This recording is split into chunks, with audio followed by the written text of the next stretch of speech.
Emmanuel Macron arrive et on verra, mais a priori ça devrait se passer comme ça. Le premier pas sur l'estrade va coïncider avec le gun salute, c'est-à-dire les 41 coups de canon. On va suivre ça bien évidemment. Regardez, Emmanuel Macron et Brigitte Macron reçus donc par le roi Charles III et Camilla à l'instant même où l'on se parle, suivi derrière du prince héritier William et de son épouse Kate. C'est un moment particulier, un moment historique, je le disais, puisque vous l'avez vécu aussi. Qu'est-ce qu'il y aurait à retenir là de ce protocole jusqu'à présent? Et qu'est-ce qui peut venir et les choses qui pourraient venir auxquelles vous pensez? Mais vraiment, c'est toute la grandeur de mon pays d'origine et tout ce que vous avez, auquel vous avez renoncé avec votre choix de la République. Et vous regrettez, je pense que... Toujours ces petites attaques anglaises, britanniques. Nous aimons profondément. Nous savons mettre en scène Patrick parlait beaucoup de symboles, mais les symboles, ça devient la réalité. Au début, il y eut le mot, et puis tout a suivi. Il suffit de prononcer des mots d'amitié, de signer des accords, et le monde change. Et nous avons vraiment besoin de cette vieille Europe qui reprenne le leadership, notamment sur les folies de M. Trump. Patrick Sauce, quand on voit cette image, ça va être l'un des temps forts, bien évidemment. Il y en aura d'autres au cours de la journée. Il va y avoir, on l'a dit, ce discours devant le Parlement britannique. Il y aura ce dîner ce soir. Il y aura aussi, et Alexis l'a rappelé, ce dépôt de gerbes sur la sépulture d'Élisabeth II, bien évidemment. Et puis il y aura jeudi un sommet franco-britannique. Puis après, alors ça sera... hors de ce déplacement, cette réunion en visioconférence, cette réunion des pays volontaires, cette coalition des pays volontaires. Oui, qui va coïncider aussi, c'est pour ça que j'évoquais les termes de visio. Vous aurez sur une base très importante, sont les quartiers généraux en fait. C'est l'équivalent quasiment de Ballard ici, c'est-à-dire vraiment le quartier des chefs d'état-major britanniques. Emmanuel Macron sera là avec à ses côtés Keir Starmer. Ils seront d'abord pour une première conférence en visio avec la coalition des volontaires, mais il se trouve que parmi ces pays volontaires, il y en a certains qui seront à Rome, soit physiquement, soit là aussi en visio, puisqu'il y a une autre conférence qui est, elle, consacrée au financement de la reconstruction de l'Ukraine. Et donc, vous aurez toute cette réunion, certes pas forcément en physique, mais ce sont des gens qui se connaissent. Alexis parlait tout à l'heure des différents déplacements d'Emmanuel Macron, ou au moins de représentants français, soit en Grande-Bretagne, soit à l'inverse des représentants britanniques sur notre sol, pour évoquer l'Ukraine. Là, il n'est plus question d'apparat, mais vraiment d'aller au plus concret. Vous avez comme un président ukrainien qui ne sait plus à quel sein se vouer, si vous pouvez me permettre l'expression, avec une annonce sur l'arrêt des livraisons d'armes défensives. Et puis d'un coup, vous avez Donald Trump qui dit « Ah ben non, on va en renvoyer ». Il faut montrer qu'il y a de la fiabilité et qu'elle peut venir de la vieille Europe.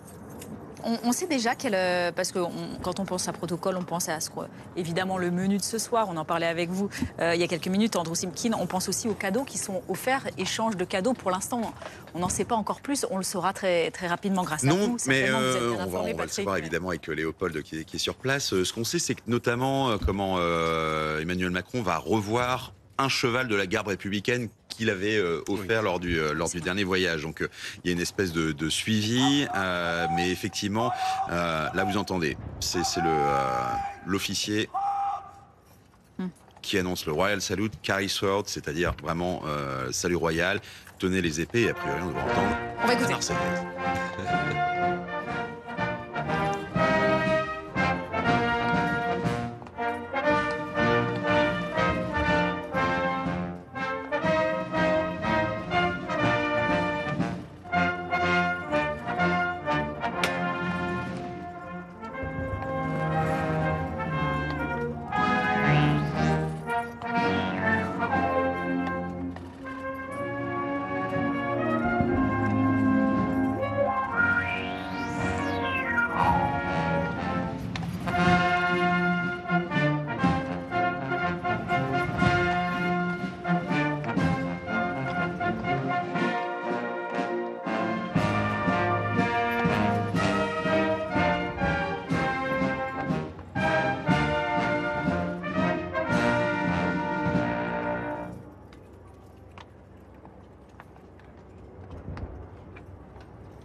Voilà pour cette Marseillaise qui a été jouée à l'arrivée d'Emmanuel Macron et de Brigitte Macron. Il y aura bien évidemment d'autres musiques qui vont être...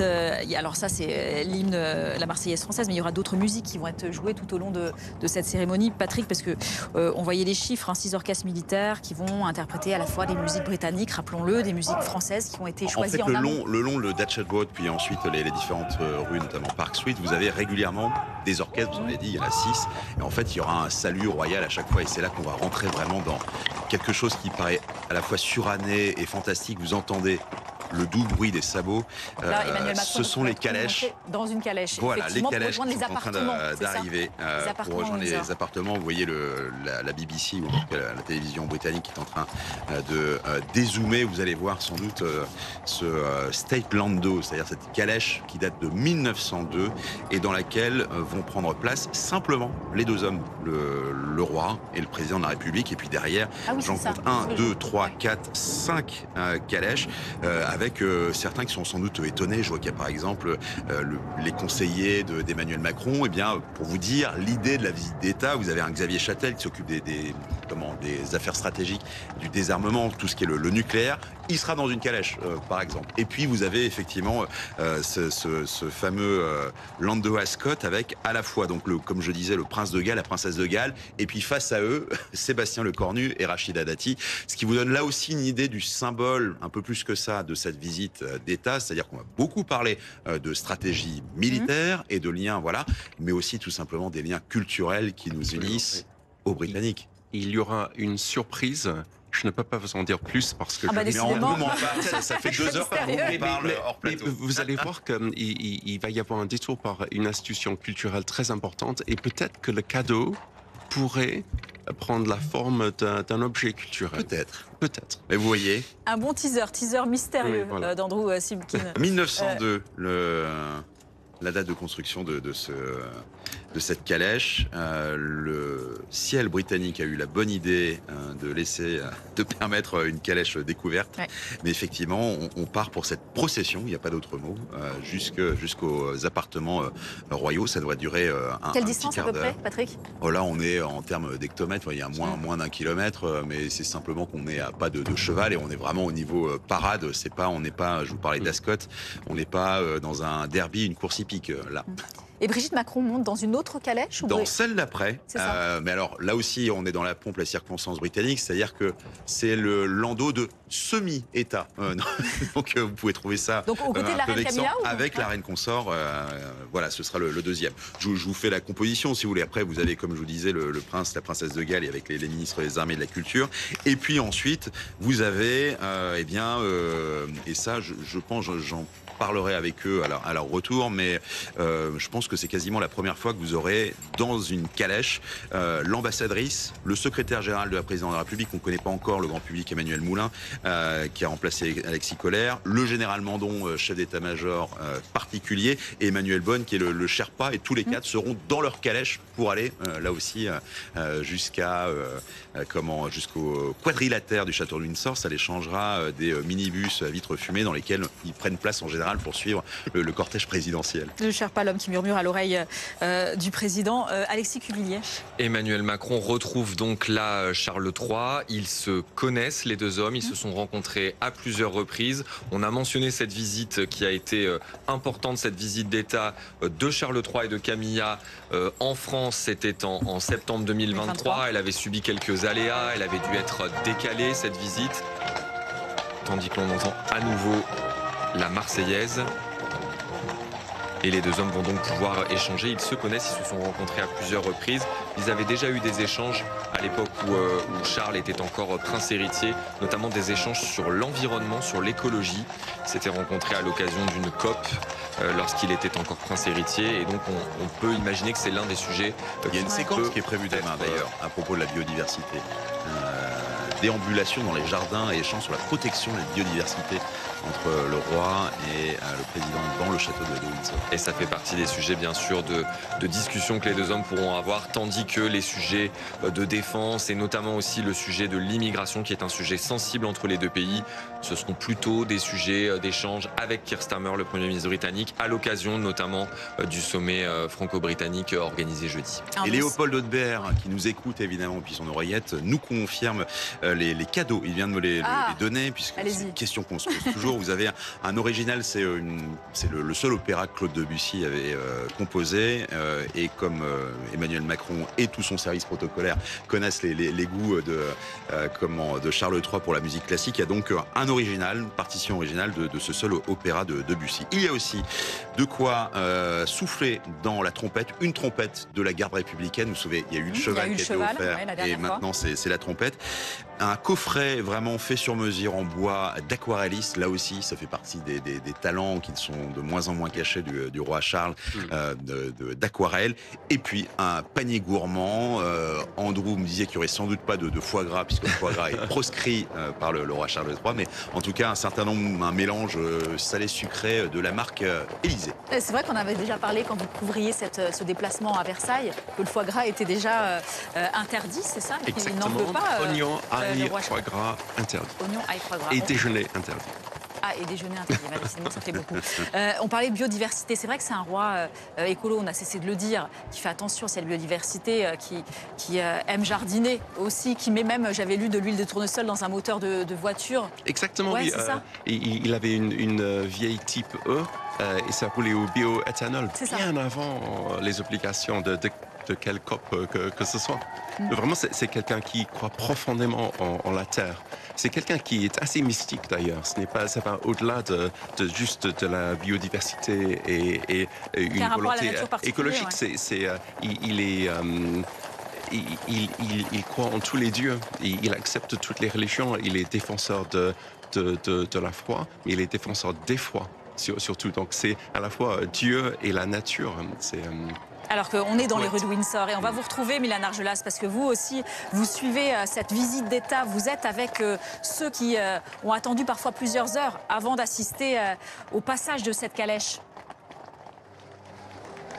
Absolument. Et donc, alors qu'on voit à l'instant sur les images de Simon Pires, c'était la reine Camilla et Brigitte Macron qui viennent de passer juste avant eux. Dans une autre calèche, il y avait le roi Charles III et donc le président Emmanuel Macron. Il y a beaucoup de personnes, de Britanniques qui ont attendu ce moment ici depuis ce matin. Mais il y a aussi des Français qui vivent à Windsor. Je suis justement avec Laure. Laure, vous l'attendiez, vous. Qu'est-ce que vous avez ressenti en vivant ce moment ? Je suis très contente d'avoir pu voir pour de vrai le roi et le président ensemble. En tant que franco-britannique, ça fait plaisir de les voir représenter l'entente entre nos deux pays. Pourquoi c'est important pour vous d'être présente aujourd'hui en tant que Française qui vit à Windsor ? Je suis ici, j'avais juste 10 minutes à pied à faire. Si je ne fais pas l'effort aujourd'hui, quand est-ce que je le ferai ? Qu'est-ce que vous attendez, vous, de cette visite à titre personnel et aussi pour l'entente entre le Royaume-Uni et la France ? J'ai des enfants qui ont la double nationalité, j'ai des amis qui ont la double nationalité. Pour nous, c'est le futur de nos enfants que nos deux pays continuent à travailler ensemble et coopérer ensemble. Un dernier mot, vous vivez à Windsor. Ça vous étonne de voir autant de monde ici avoir une curiosité justement pour cette arrivée du couple présidentiel ? C'est réjouissant. Tous les invités n'ont pas ce succès-là. Donc ça fait plaisir à voir que les gens soient déplacés pour venir accueillir le président. Merci beaucoup.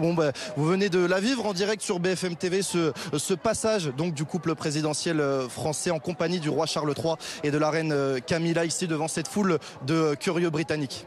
Mylène Argelas dans les rues de Windsor avec Simon Pérez de Souza. Il nous le disait, Mylène, en tendant le micro, il nous le faisait ressentir. C'est une visite particulière. Cette femme disait pas tout le monde a le droit à ce genre d'accueil et elle le voyait d'un œil différent. Cette femme, le président, comment est-il vu dans la presse? Je disais ce matin, les titres des journaux, on le qualifiait de gendre idéal. On peut dire ça. C'est quelqu'un de vif, de dynamique, et on aime beaucoup l'énergie dans mon pays. On apprécie ses qualités de linguiste parce qu'il arrive à prononcer des discours intelligents dans la langue de Shakespeare. Et il semble proche des gens. et il essaie de jouer un rôle à l'international. Je pense que tout ça, c'est apprécié de l'autre côté de la Manche. On parlait En revanche, alors que vous voyez les saluts à la foule du roi Charles III et d'Emmanuel Macron, image ô combien historique aussi, là encore Patrick Sauce, quand on voit ces deux hommes présents dans cette calèche. Oui, avec vraiment là la grande escorte, les 6 chevaux, vous voyez Brigitte Macron et la reine Camilla. Et puis derrière, on avait aperçu effectivement cette calèche avec nos ministres et le prince, la princesse de Galles. Le fait, encore une fois, faut s'attacher des fois au symbole, mais qu'on soit sous un ciel radieux de juillet dans le grand Londres, qui effectivement sait sourire, mais aussi ça participe à tout ça, le symbole de... tout simplement ces Britanniques qui sont venus voir, enfin vous avez entendu, c'est absolument pas fin ce qu'on entend au micro de Mylène Argelas. Effectivement, commencer par ça, c'est la meilleure façon. Vous voyez Sébastien Lecornu et Rachida Dati qui sont en grande discussion avant de saluer la foule avec Kate avec et le prince, la princesse de Galles, et derrière vous avez donc les conseillers diplomatiques, militaires. Ils n'ont pas du tout l'habitude de se retrouver dans ce genre de situation-là. On les a vus, l'ambassadrice peut-être, mais vraiment le secrétaire général, et encore moins Emmanuel Bonne et le général Mandon que l'on voit quand on les connaît un petit peu de vue, mais qui n'ont pas vocation à faire partie du protocole. Ça donne encore une fois l'importance donnée à cette délégation entière. Ouais. Là, ils vont rejoindre les appartements à Windsor, les appartements du roi et de la reine. Il y aura un déjeuner de prévu, c'est ça, Patrick. Avant, donc il y a cette cérémonie d'accueil officielle, on l'a vu, déjeuner, discours d'Emmanuel Macron devant les deux chambres du Parlement aux alentours de 17h. Ça, ce sera aussi un autre temps fort avant une deuxième journée. Puis jeudi où il y aura ce sommet franco-britannique. Oui, vraiment, on commence par le plus protocolaire et j'irai, je pense qu'il y a, que vous soyez président ou pas, un petit stress d'étiquette, je dirais, et faire en sorte que tout se passe extrêmement bien. Et en même temps, vous avez un roi qui, Andrew l'expliquait quand même, vous entoure d'une certaine chaleur, sans doute plus que sa propre mère. Ils sont en train d'arriver donc justement devant les appartements royaux, et autant là vous avez énormément d'images qui sont pourvues, autant le déjeuner pour le coup se fera hors presse. Vous voyez certainement ce qu'il se passe au sein de ce château de Windsor, dans la cour de ce château de Windsor. Alors franchement, Anne, je ne pourrais pas être mieux placé pour vous montrer ce qui se passe. C'est assez incroyable. On a juste derrière nous avec Niels toutes ces calèches qui sont en train d'arriver. Vous voyez effectivement, là c'est le prince William qui est devant nous avec la princesse Kate, Emmanuel Macron juste devant, qui est avec le roi en pleine discussion apparemment, la Marseillaise qui retentit, je vais parler donc un petit peu moins fort, et puis la reine Camilla qui a choisi le vert donc aujourd'hui pour s'habiller avec cette robe et ce chapeau. Toutes ces calèches qui sont en train de défiler dans cette cour absolument grandiose et sublime ici. Protocole extrêmement millimétré, je vous l'avais dit, avec tous ces gardes royaux qui sont en place depuis maintenant une bonne demi-heure et qui attendent sous un soleil, on peut le dire, de plomb. Ici, l'ensemble des convives, ils sont en train de passer, Emmanuel Macron et le roi, sous un porche au moment où on se parle. Ils vont arriver sous une tente avec, là encore une fois, une cérémonie qui va être normalement assez rapide, mais quand même assez fastueuse. Et puis, l'autre moment que l'on vivra ensemble, je vous le disais un peu plus tard sur BFM TV, ça sera en soirée, ça sera évidemment ce dîner d'État, 150 invités qui seront là, censés représenter les différents pans, la culture, peut-être le sport également, et donc évidemment cette entente cordiale. Voilà comment les choses sont présentées, retrouvées entre la France et le Royaume-Uni après évidemment cette période de Brexit qui a causé beaucoup de troubles politiquement et diplomatiquement. Vous le reconnaissez derrière moi, c'est l'hymne britannique, God Save the King, qui retentit au moment où on se parle. On vit ça évidemment en direct sur BFM TV avec toutes les images que vous voyez. Tout à l'heure c'était Milan à l'extérieur et donc là c'est à l'intérieur que l'on vit ça. Et c'est assez grandiose et impressionnant, je vous le dis Anne, de l'intérieur avec Niels. Merci beaucoup. On va écouter cet hymne britannique, si on peut l'écouter en direct de Windsor, alors que Emmanuel Macron et le roi Charles III arrivent pour rejoindre les appartements.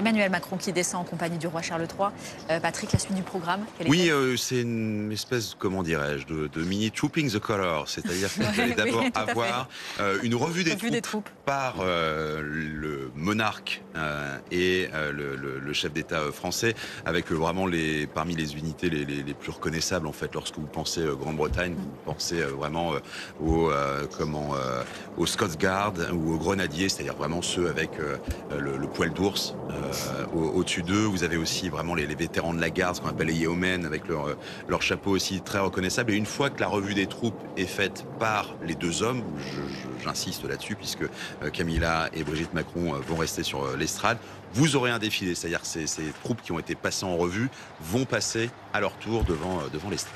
Avec un ordre prédéfini ou oui, un ordre prédéfini, mais je vais vous expliquer ça une fois qu'ils passeront devant, parce que si je vous donne à peu près toutes les unités sans que vous ayez devant vous ces hommes, évidemment, la preuve par l'image, on en reparlera bien. Mais donc évidemment. effectivement, on est un peu, vraiment, c'est pour ça que je parle de Trooping the Colour, c'est à peu près la même chose avec cette histoire de cours carrés, et donc d'abord de revue des troupes, puis de défilé.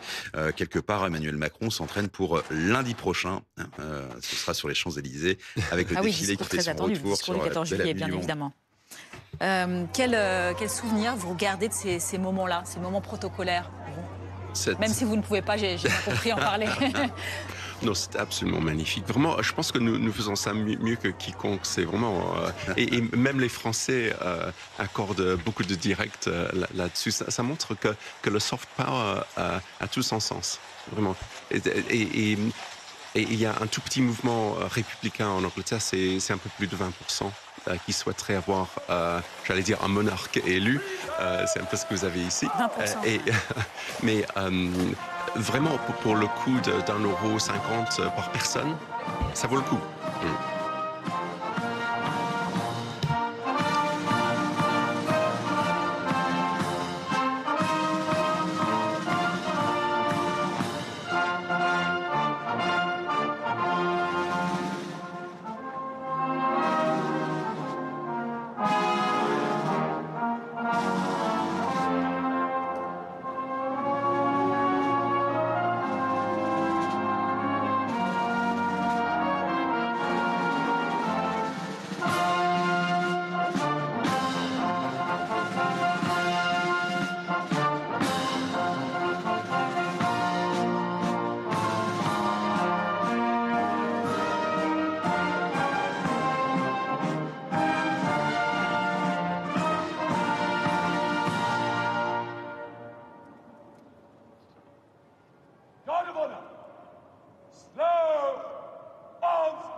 Patrick, expliquez-nous. Vous voulez savoir qui se cache sous ce poil d'ours? C'est le major Jack Sayers qui commande le régiment de la Nijmegen. Je le dis comme ça parce que c'est une ville hollandaise au départ.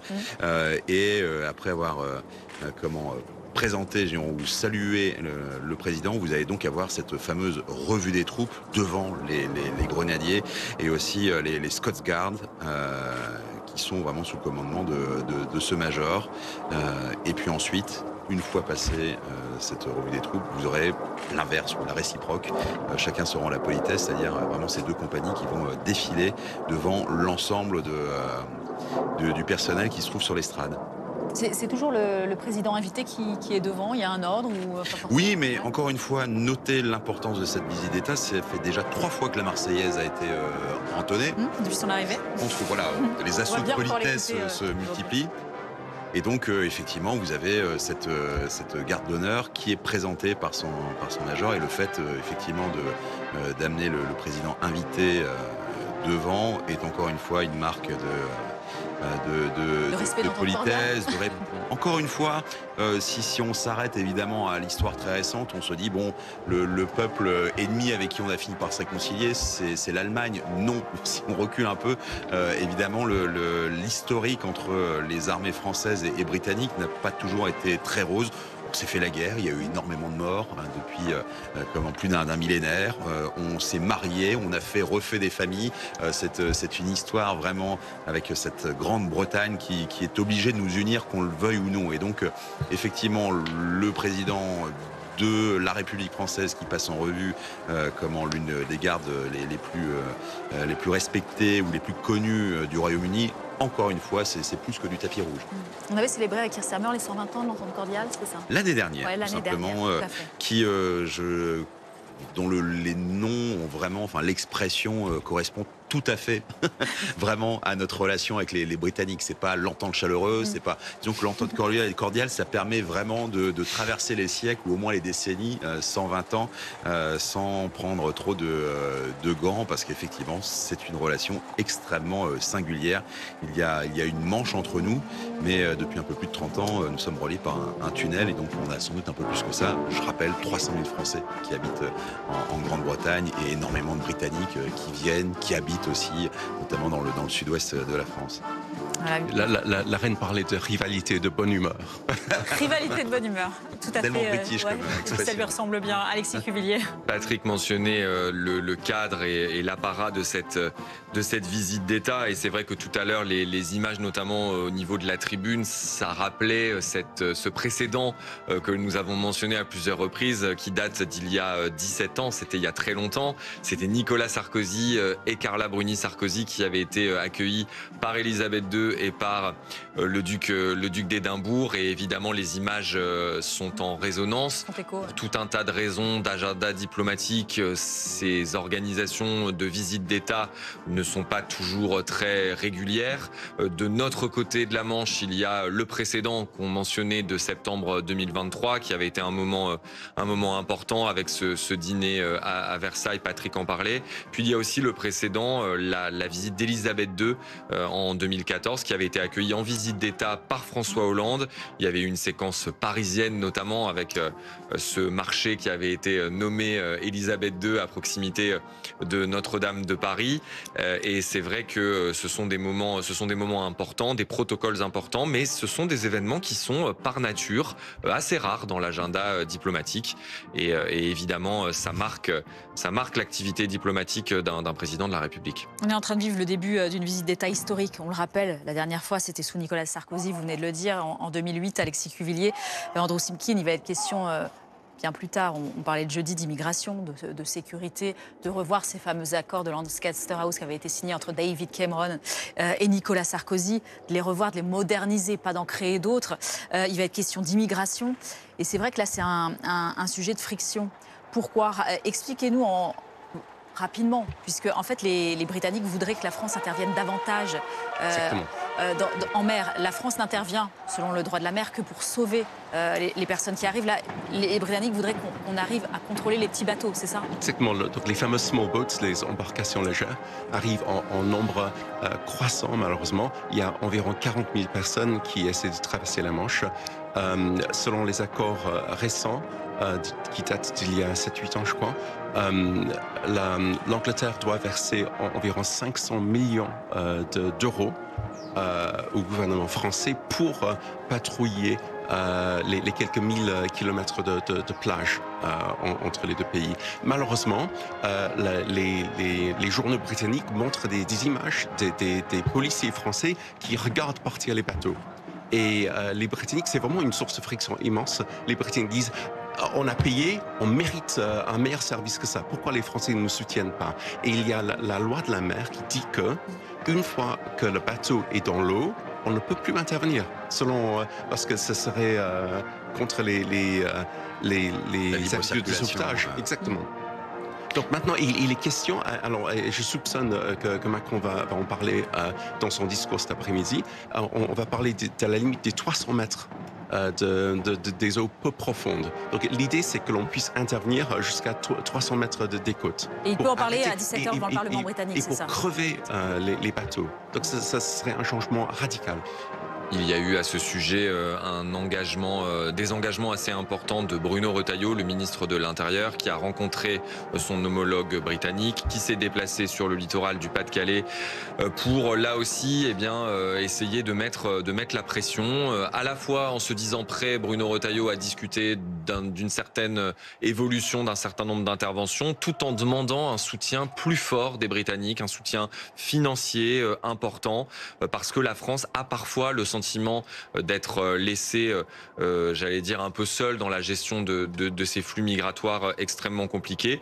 Bruno Retailleau qui se disait même prêt, si le cadre n'était pas révisé, s'il n'y avait pas un nouvel accord, à éventuellement dénoncer les fameux accords du Touquet qui avaient été signés entre Jacques Chirac et Tony Blair et qui, à l'époque, déléguaient un certain nombre de responsabilités de gestion de la frontière du côté français et non plus du côté britannique. Patrice Sauce, expliquez-nous ce que nous voyons à l'image, vous qui connaissez ça par cœur, et ce à quoi assiste actuellement cette revue des troupes auquel Alors la revue des troupes a été faite, c'est lorsque vous avez vu Emmanuel Macron évoluer au milieu de ces grenadiers, et vous avez donc désormais la réciproque, c'est-à-dire qu'on défile devant le roi, la reine, le président et l'épouse du président. C'est une cérémonie là qui est en train de toucher à sa fin, puisque derrière, on va voir disparaître justement les principaux protagonistes de la journée pour leur déjeuner de bienvenue.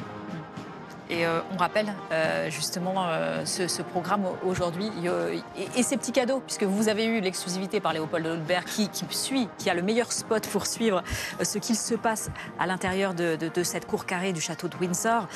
Il vous a donné en exclusivité ces petits cadeaux. Oui, avec notamment cet opéra, l'unique opéra de Debussy, un original qui sera donné au roi, ainsi qu'un coffret d'aquarelliste aussi, vraiment fait sur mesure, un coffret en bois, un panier gourmand également, et puis il en fera ce qu'il veut, mais une trompette de la garde républicaine, après avoir offert la dernière fois un cheval immense, très grand, magnifique de la même garde républicaine.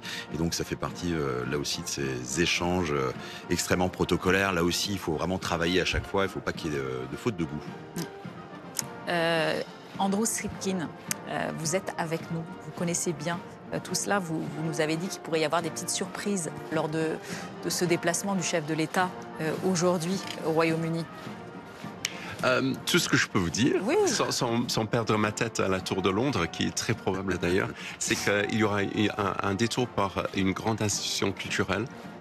Et pour moi, il y aurait eu un échange d'objets culturels, mais peut-être que la remise de la pièce de Debussy, peut-être que... Elle pourrait intervenir à ce moment-là. Ça pourrait être ça. Ouais. Mais c'est prévu dans l'après-midi. Ça serait dans un endroit pas trop loin de Westminster. De Westminster, donc à Londres. Oui, à Londres. D'accord. Oui. Et ça se passerait dans l'après-midi aujourd'hui. Et on suivra ça bien évidemment, puisque vous savez que nos équipes sont un peu partout. Léopold Audebert est au-dessus, un peu au-dessus de ce château. Il a le meilleur spot, je le disais, pour poursuivre ce qu'il se passe à l'intérieur de cette cour carrée. Laura Calmu, elle est aux abords de Westminster. Puis Milan Argelas, il était, vous l'avez vu, dans les rues de Windsor. Moment important à 17h, Alexis Cuvillier, ce discours d'Emmanuel Macron devant les deux chambres du Parlement. Le général de Gaulle l'avait fait, Nicolas Sarkozy l'avait fait aussi, Valéry Giscard d'Estaing, si je ne me trompe pas. C'est un honneur qui est réservé là, et c'est un peu un rendu, c'est ce qu'on disait, puisque le roi Charles III, lui aussi, quand il était venu en France, s'était exprimé devant le Parlement. Oui, ça fait partie de ces rendez-vous qui sont assez... d'usage dans le cadre de ce type de visite d'État, cette expression du président de la République devant les parlementaires. Nous avons l'information que ce sera un discours assez fort avec un certain nombre de messages politiques. Peut-être le chef de l'État aura à cœur de tracer un certain nombre de perspectives, de revenir sur ces différents dossiers. Le dossier de la gestion des flux migratoires, nous en parlions il y a quelques instants, et puis un certain nombre de sujets liés à la défense, puisque sur dans cette nouvelle configuration européenne avec l'éloignement des États-Unis. Il y a beaucoup de sujets qui se posent et le rapprochement de Paris et de Londres sur ces questions, notamment sur le dossier ukrainien, c'est évidemment quelque chose d'important. Autant de sujets qui seront donc évoqués probablement par le président de la République tout à l'heure, avant que des échanges avec Keir Starmer demain à Downing Street, puis le fameux sommet franco-britannique ne reviennent dans le détail sur ces sujets. Peut-être des annonces également qui pourraient être faites sur un certain nombre de dossiers. Nous suivrons tout cela. Il faudra noter qu'Emmanuel Macron s'exprimera en anglais tout à l'heure, c'est ce que son entourage nous a dit, c'est l'information que Léopold Haudebert nous a transmise. Expression en anglais devant les parlementaires britanniques et également en anglais tout à l'heure, ce soir, lorsqu'il portera un toast. Lors de ce fameux dîner. Et voilà, lors de ce fameux dîner.